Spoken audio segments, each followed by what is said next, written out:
let's look at how gravity can provide centripetal force that provides centripetal acceleration that causes something to travel in a circle. I'm going to start with this bucket of water here.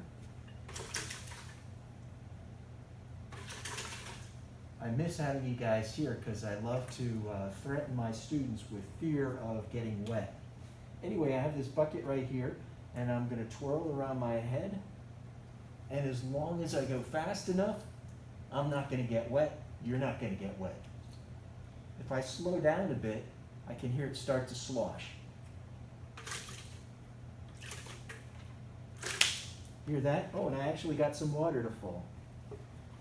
So what's going on here? It's always a good idea to draw a free body diagram. So let's look at a couple of them. Here's the first case, the case in which I'm making the bucket go very fast.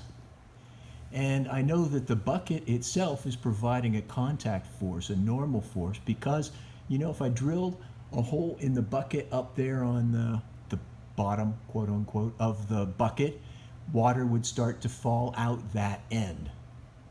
So here I am, everybody's happy, and I have the normal and the weight pulling down, and so the centripetal force is going to be N plus weight. Now, on the verge of disaster, what happens? This is where the sloshing occurs. You see that the contact force goes to zero. That means that there's no contact with the bucket. You can feel that. If this were a roller coaster and you're at the top of that ride, that would be you starting to lose contact with your seat.